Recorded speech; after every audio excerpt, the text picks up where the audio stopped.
Hello people and hello universe, it's me again. Shout out sa inyo mga kababayan. Hello, shout out sa mga Marcos loyalists and supporters. Mayroon tayong kakaibang good news for everybody mga kababayan. Ay, sabi nga nila, walang usok na hindi uusok. Naks naman. Nakikita nyo guys? Siguro kilala nyo ito no guys no? Ito po ay ang kapatid, no? Nakakatandang kapatid ni Senator Tulfo, Raffy Tulfo, at ni Congressman Erwin Tulfo. Ito po ay si Mon Tulfo. Nako, mga bes, medyo kakaiba itong ating good news for everybody. Mayroon po siyang isiniwalat. Karamihan siguro sa inyo, alam nyo na. Kilala nyo guys yung itong babae na ang pangalan niya is si dating Police Colonel Garma. Di ba siya po ang dating General Manager ng PCSO? Siya po ay nalagay ni Digong at iginisa po siya diyan po sa Quadcom, no? Ipakita ko yung mga ibang highlights na video niya bagamat napanood nyo yung iba, no? So dahil dito mga bes, mayroon tayong nako, kakaiba ito mga kababayan. Basahin po natin ay courtesy po ng Abante News. Talaga naman Ang sinabi dito mga kababayan ay siniwalat ni Mon Tulfo. Siya po ay si Mon Tulfo, binukong ni Abante columnist Ramon T. Tulfo na kaya malakas si dating Philippine Charity Sweepstake Office PCSO. Ayan. General Manager Royena, ito nga si dating Police Colonel Royena Garma, kay dating Pangulong Rodrigo Digong Duterte ay dahil naging magkasintahan ang dalawa. OMG. Babairo talaga ito si Digong guys. Naloka ako. Sabi pa dito mga kababayan, ayon sa kolum ni Tulfo sa Abante nitong Martes, September 17, nakausap niya minsan si dating Pangulong Duterte sa restaurant na kasama si Garma. Sigurado baka imbitahin ito sa Quadcom guys, si Mon Tulfo. Diretso! Isang araw nang binisita ko si Digong. Alam niyo maka-Duterte ito si Mon Tulfo, pero bakit ngayon talagang baliktad mga beswa. Ay, marami na guys ang umaayaw kay Dugas Isang araw nang binisita ko si Digong sa Davao City. Pinakilala sa akin si Garma sa isang restaurant. Naka-uniform pa si Garma noon. Maraming girlfriend si Duterte. Ay, naloka ako. Na ipinikalala sa akin bilang malapit niyang kaibigan. Nang pumunta si Garma sa restroom ng restaurant, sinabi ko kay Digong na nahalata ko na syuta niya si Garma. Lahad nito po sa kanyang kolum. Agay. Sabi ng kolumnista, umamin ang dating Pangulo sa relasyon niya kay Garma at bukod sa pagiging Bisaya, nagbigay pa ito ng ibang rason kung bakit niya ito nagustuhan. Napilitan si Tulfo na ibulgar ang dahilan kung bakit malakas si Garma kay Duterte matapos tumangging si Police Colonel Gerardo Padilla na isiwalat ito sa Quad Committee ng Kamara de Representante. Tuloy. Si Garma ay ginisa ng Kamara kaugnay sa koneksyon nito sa pagkamatay ng 3 drug convicts na sina Chun Kin Tong, Lang Yan at Wong Ming Pin sa Davao Prison, ang penal farm sa Panmabo, Davao del Norte kung saan naging OIC si Padilla. Alam po natin, 'di ba guys? Matunog ang pangalan ni Royena Garma na isa sa pinaka-mastermind sa pag-utos sa pagkitil sa 3 Chinese na nakakulong, na kung saan ikinanta siya ng mga PDL, lalo na po itong dating Major Fortaleza at ganun din si Warden na active ngayon, si Warden Padilla. So dahil dito mga kababayan, yan minsan ang iniisip ko bakit itong mga DDS magaling mamuna, magaling manira kay Pangulong Marcos Jr. Pero hindi nila nakikita ang kanilang puon. 'Di ba? Hindi nila nakikita ang kanilang puon. Feeling malinis. Tingnan nyo naman. 'di ba? Ayan o, Digong Garma, magjowa. Sabi ni Muntol po mga kababayan. Naloka ako. O, mga DDS, paano yan? Sasabi ng mga DDS, wala naman masama yun eh. Mag-girlfriend lang naman sila. O, diba? Naloka. Yes. So, ibig sabihin, dito natin nakukuha ang buong sagot na sa vlogging pagdi-deny ni Rowena Garma sa Quadcom na sinasabi niya lagi, hindi naman daw gaano sila close ni dating Pangulong Digong, pero ngayon, lumabas din ng totoo. Mayroon pala silang relasyon. Dahil dito, mga kababayan, asahan po natin yan sa susunod na hearing ng Quadcom. Baka may patawag ito si Muntulpo. Wala naman problema kung ipapatawag si Muntulpo, yun po ay pagtatanong lamang. Patunayan kung ano ang totoo, 'di ba? Dahil diyan, mga kababayan, medyo malalagay sa alanganin ito si Rowena Garma. Remember, mga kababayan, yung in-upload natin na video ay ginisa po siya diyan ni Congressman Dan Fernandez tungkol po dito sa nawalang 90 billion sa pamahalaan nung siya po ay humawak ng PCSO. Yan ang susunod natin abangan, mga kababayan.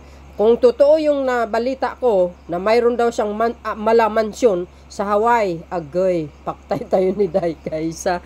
So, anyway, ito pakita natin yung isa sa mga paggisa kaya Garma dyan sa Quadcom. Okay? Kayo na po wala umusga, mga kababayan. Ano kayo sasabihin ng mga DDS? Natural pagtatanggol nila yan. Di ba? So, yan guys, panoorin nga ito. Can you please share with us, ano po yung exact date na kayo ay na-appoint as General Manager ng PCSO? I think that's July of 2019. I think 2019. July 15, 2019. Mr. Tama Chair, po ba? Yes. Balikan ko po yung naging career nyo sa Davao. At ako po yung medyo napapaisip lang, kayo po yung taga-Norte, kayo po yung taga-Cagayan. Bakit po kaya kayo dito sa Davao halos nag-spend ng inyong career in PNP?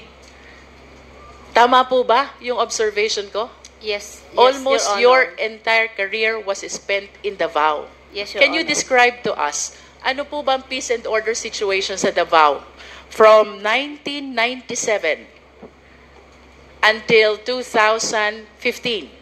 Alam na this. It is very peaceful, and it is one of the most livable city in the Philippines, Mr. Chair. Very peaceful and one of the most livable city.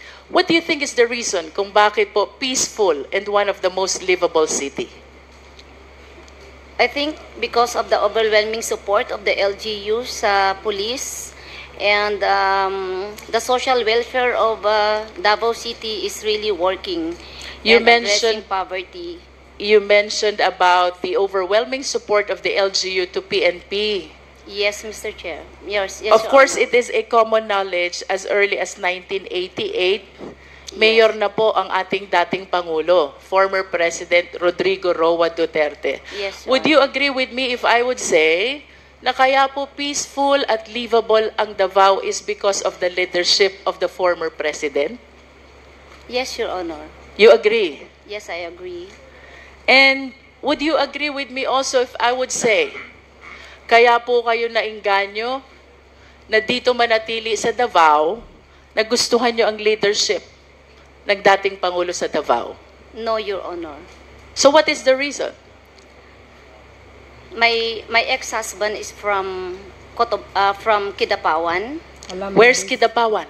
That's Region 12. And It's near Davao. Yeah, and he convinced me that Davao is better than I Cotabato understand. or Region 13.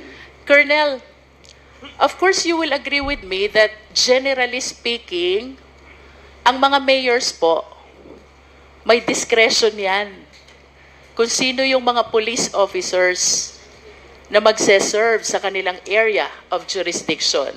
Sumasang-ayon po ba kayo? Yes, Alam na that is a this. Yes, common Your Honor. knowledge.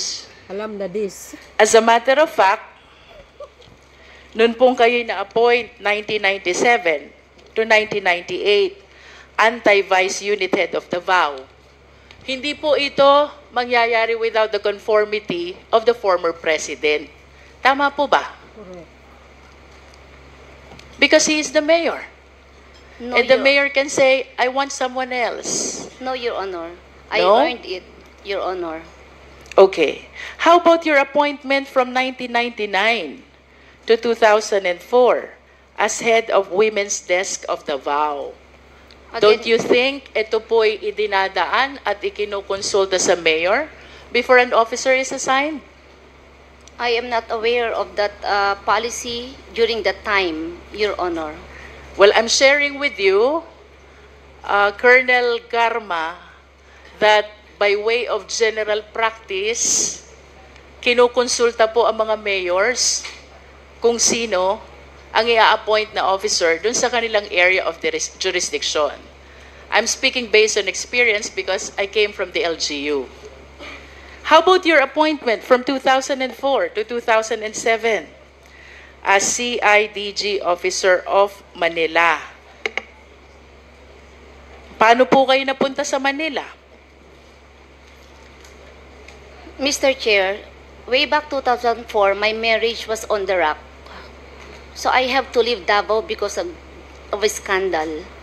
In other words, kaya lang po kayo umalis ng Davao during this time Yes. is because your marriage is failing already? Yes, Your Honor, and there was a big scandal, so I have to leave Davao. Alam na this. Thank you.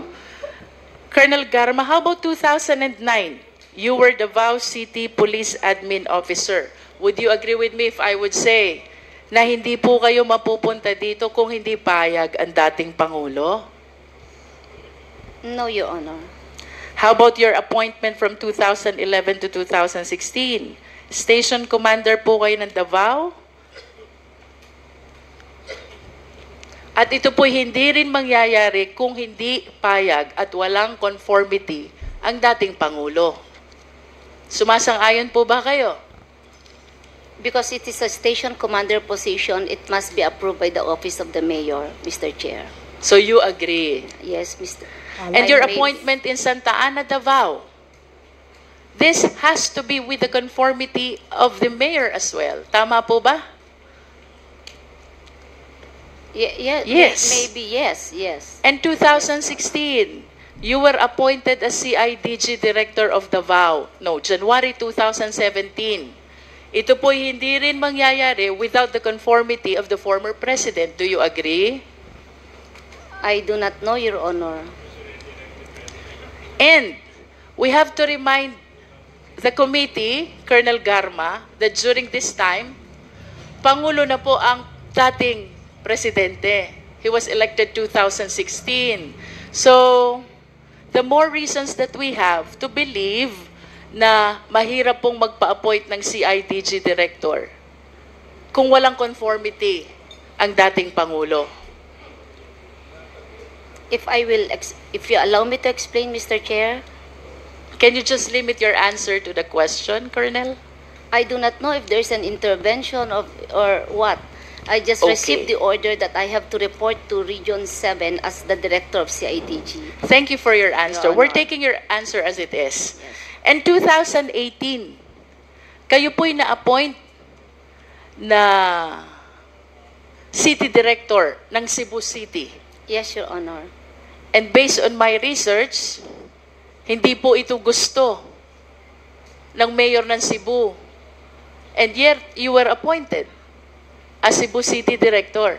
Why? The position was offered to me by General Sinas, Your Honor. And I thought that mas maganda, I will take the opportunity because very seldom po na ang babae sa PNP mabigyan po ng ganong posisyon at isang karangalan po na magsilbi as director ng isang syudad na malaki. So yun pong dahilan kung bakit ako napunta dyan because it was offered by General Sinas. Thank Mr. you for Chair. your answer, Colonel. How about your appointment as PZSO General Manager? I applied for the position, Mr. Chair. Who was the appointing authority? The President, Mr. The Chair. President was the one who appointed you. At kanina po sinabi nyo na nag-retire kayo ng maaga. Yes, Mr. How Chair. early did you retire from the PNP to accommodate the appointment in PCSO? I served the Philippine National Police for 24 years, Your Honor.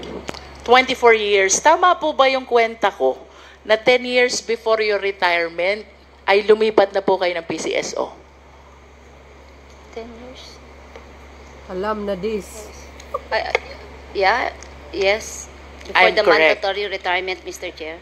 Okay Your po. Honor. At kayo po ba'y sasang-ayon sa akin if I would say, nang inaral nyo nung kolehiyo, AB Mathematics, Leadership Course, and Public Safety, these are all alien to the function of being a PCSO General Manager. Malayo, di ho ba? I don't agree, Mr. Chair. Siyempre malakas siya eh. We're taking your answer. Nonetheless, Mr. Chair, Colonel Garma, the reason why you were appointed for PCSO General Manager is because the President trusted you that you can discharge the function of this office. Tama po? Possible, Mr. Chair. Otherwise, hindi po kayo i-appoint kung hindi po kayo pinagtitiwalaan ng Presidente. Tama po ba? It's possible, Mr. Chair. And I wish to maintain my statement, Mr. Chair, na bago po ma-appoint ang isang opisyal ng PNP sa isang area of jurisdiction, as a general practice, we always consult the LCE or the local chief executive. In other words, Madam Chair, Mr. Chair, I wish to state that the reason why almost the entire career in PNP of Colonel Garma was spent in Davao, the reason why he was appointed in Cebu City as City Director, and the reason why he was appointed as PCSO General Manager is because pinagtitiwalaan po siya ng ating dating Pangulo, former President Rodrigo Roa Duterte. You need not answer this question, Colonel Garma. Tanong ko po sa inyo, do you trust the former President in the same way that he trusted you? Pinagtitiwalaan nyo din po ba siya kung paano niya kayo pinagtitiwalaan? Alam na this. Mr. Chair, can you, in what aspect, Mr. Chair? If I want that to be clarified. Siguro, it's a very let vague us talk question. about your career in the PNP. Let us talk about your position as General Manager of PCSO. Kayo po'y pinagtiwalaan ng Pangulo, dahilan kung bakit kayo naging matagumpay sa inyong career sa PNP. Kasama na po yung appointment nyo as PCSO General Manager. Ang maliwanag po, Colonel, malaki ang tiwala sa inyo ng dating Pangulo. You need not answer that. Ang tanong ko po sa inyo, kayo po ba nagtitiwala din kay Pangulong Duterte?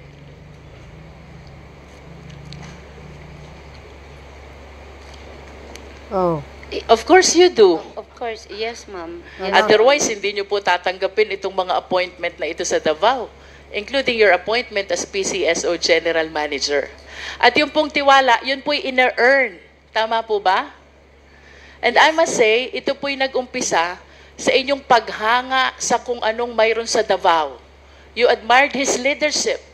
Reason why you believe in the ability, capability of the former president. Tama po ba, Colonel Garma? No, Mr. Chair. Why? You don't believe the president? I believe, but I don't admire. Oh. You don't Mr. admire. Okay. Let me correct my terminology. You believe the president because you have seen what he has done already in Davao. Because you said earlier, livable and peaceful city ang Davao. And it is because of the leadership of then Mayor, the former President Rodrigo Roa Duterte. Tama po? Yes, Mr. Part of that. Yes. Dinideny mo And pa kasama po sa paniniwala nyo sa leadership, you also believe in his programs. Tama po ba? Part of that, Mr. Chair. Yes. Alam In na other this. words, kayo po'y naniniwala din sa ipinaglalaban niyang dapat supilin ang droga sa Pilipinas. Naniniwala po kayo? Yes, Mr. Chair. And naniniwala din po kayo na dapat mawala lahat ng mga drug lords at lahat ng mga sangkot dito sa dangerous drugs operation. May I ask what Naniniwala din po kayo na dapat mawala lahat ng mga drug lords. Hindi po yung term na mawala, Mr. Chair. I think justice should be served, but Yes, not mawala. justice should be served. Yes, Mr. And Chair. in conclusion, Colonel Garma, naniniwala po kayo sa war against drugs?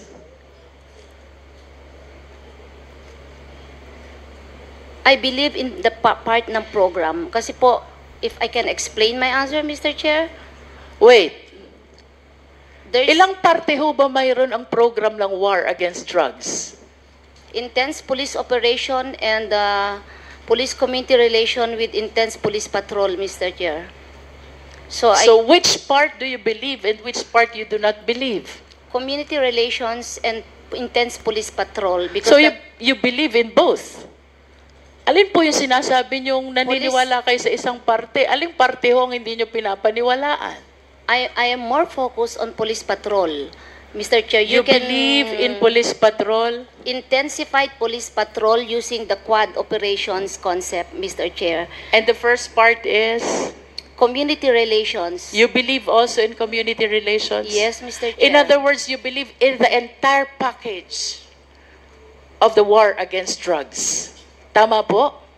Of course, the quad concept of operation should work hand in hand, I'm Mr. talking Chair. about the war on drugs in its entire context, the way it was launched by the Philippine National Police with the support of the former president. Alam na Naniniwala po ba kayo sa war on Yes, drugs? yes, Mr. Chair. Yes, you do believe. Yes. Anyway, Mr. Pan, hearing the answers of Colonel Garma, Ms. Garma kanina, with regards to question of deployment, na napaka-juicy yung mga posisyon from DI, from